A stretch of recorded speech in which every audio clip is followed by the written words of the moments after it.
ఈరోజు మనం అవగాహన కలిగిస్తున్న టాపిక్ వచ్చేసి మోకాలు నొప్పులండి. సో, చాలామంది ఏజింగ్ ప్రాసెస్‌లో మోకాలు నొప్పులుతో సఫర్ అవుతా ఉన్నారు. చాలామంది నీ రీప్లేస్‌మెంట్ సర్జరీస్ చేసుకోవాలనుకుంటున్నారు. చేసుకుంటున్నారు, చేసుకున్నారు కూడా.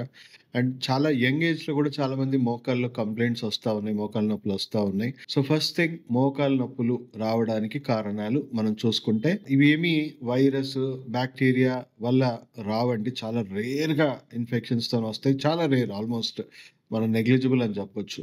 బట్ 99% ఇది జీవన శైలికి సంబంధించిన వ్యాధులు. జీవన శైలికి సంబంధించిన డిసార్డర్ మాత్రమే ఇది. సో, మోకాలు నొప్పులు రావడానికి ఏజింగ్ ప్రాసెస్‌లో సర్వసాధారణంగా మనం చూసుకుంటే మన పెద్దవాళ్ళలో, తాతలు వాళ్ళకి మనము ఏజింగ్ ప్రాసెస్‌లో మనం చూస్తా ఉంటాం. వాళ్ళు బాగా మోకాలు నొప్పులతో సఫర్ అవుతా ఉన్నారు. కానీ ఇక్కడ ఇంకో సైడ్ కూడా మనం చూడాలి. కొంతమంది అంత వయసు మీద పడ్డా గూడా వాళ్ళలో మోకాలు నొప్పులు లేవు. చాలా తక్కువ మంది ఉండొచ్చు. కానీ అలాంటి వాళ్ళు కూడా మనం చూస్తా ఉన్నాం. సో, వాళ్ళకెందుకు లేవు, వీళ్ళకెందుకు ఉన్నాయి అనే విషయం ఫస్ట్ మనం తెలుసుకోవాలి. సో, ఏజింగ్ ప్రాసెస్‌లో మన అవయవాల పనితీరు కానీ ఇవన్నీ కూడా డౌన్ అవుతా ఉంటాయి గదా! అంటే ఏజింగ్ ప్రాసెస్‌లో మనం వేర్ అండ్ టేర్ అవుతా ఉంటది. మన బాడీలో టాక్సిసిటీ ఇవన్నీ పెరిగిపోతా ఉంటాయి. సో, మన మెటబాలిజం స్లో డౌన్ అయిపోతుంది. మన బాడీలో రకరకాల మార్పులొస్తా ఉంటాయి. సో, మార్పుల వల్ల మన అవయవాల పనితీరు గూడా స్లో డౌన్ అయిపోతుంది. లేదా కొన్ని వీక్ అయిపోవడం, డ్యామేజ్ అయిపోవడం గూడా జరుగుతా ఉంటుంది. సో, మన ఎముకల్ని మెయింటైన్ జేయాల్సిన ముఖ్యమైన అవయవాలు ఏంటి అని మనం చూసుకుంటే, ఎస్పెషల్లీ కిడ్నీ బ్లాడర్ అండి. ఈ కిడ్నీ బ్లాడర్ మన బాడీలో వాటర్ ఎలిమెంట్ అంటే బాడీలో ఉన్న వాటర్ మెటబాలిజంని కూడా అది మేనేజ్ చేయాలి. అండ్ మన ఎముకల బోన్ మ్యారో అంటాం గదా! ఎముకల లోపట ములుగు లాంటి పదార్థం ఉంటుంది. ఎముకల మధ్యలో జిగురు లాంటి పదార్థం ఉంది.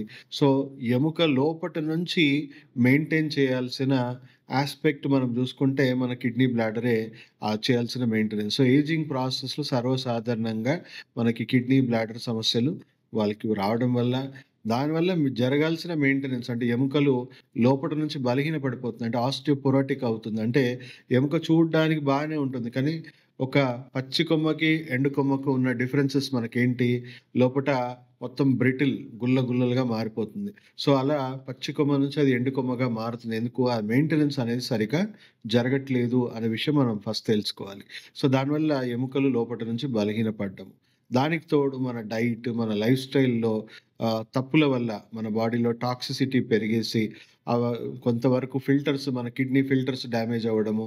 దానివల్ల యూరిన్ ద్వారా ఎళ్ళాల్సిన ఆ యూరిక్ యాసిడ్ మొత్తం గూడా మన మోకాలు చిప్పల్లో ఎందుకంటే మన కాళ్ళ నుంచి చూసుకుంటే మనం మోకాల్లో ఎస్పెషల్లీ త్వరగా యూరిక్ యాసిడ్ జమ అవుతుంది.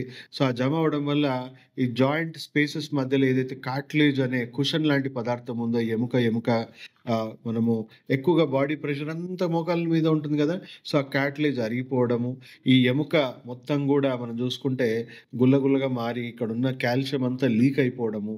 సో, మనం చూస్తాం గదా! ఎక్కడన్నా పాత ఇళ్లలో లీకేజెస్ ఉంటే అక్కడ చిన్న మొత్తం అక్కడ లీకేజ్ వల్ల అక్కడ పెద్ద పెద్ద సున్నము మీకు లీకేజెస్ కనబడుతుంటాయి. ఒక ఫార్మేషన్స్ కనబడుతుంటాయి. సో, అవి ఆస్టియోఫైట్స్ అంటాం. సో, పూర్తిగా గ్యాప్ రాకముందే ఎముక నుంచి ఆ లీకేజ్ వల్ల కాల్షియం లీకేజ్ వల్ల మనకక్కడ చిన్న ఆస్టియోఫైట్స్ ముల్లుల్లాంటి పదార్థాలు స్టార్ట్ అవుతాయి. సో, అవి మనం పూర్తిగా అరిగిపోకముందే ఆ ముల్లుల్లాంటివి మన మోకాలు చిప్పల్లో స్టార్ట్ అవ్వడం వల్ల మనకి అవి టచ్ అయ్యి మనము లోపట ఫ్రిక్షన్ క్రియేట్ అవుతా ఉంటుంది. సో, మనం కొంచెం ఎక్కువ ప్రెషర్ యాక్టివిటీస్ ఎక్కువ నడిచినా, లేకపోతే మెట్లెక్కినా అవి టచ్ అయిపోయి మనం విపరీతమైన పెయిన్స్ అనేవి క్రియేట్ అవుతా ఉంటాయి. సో, ఎర్లీగా ఆస్టియోఫైట్స్ ఫార్మ్ అవుతా ఉంటాయి.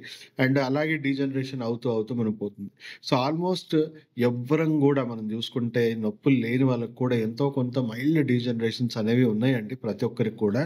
కానీ మనకు నొప్పులు లేవు అంటే ఇంకా స్టేజెస్ దాటలేదు.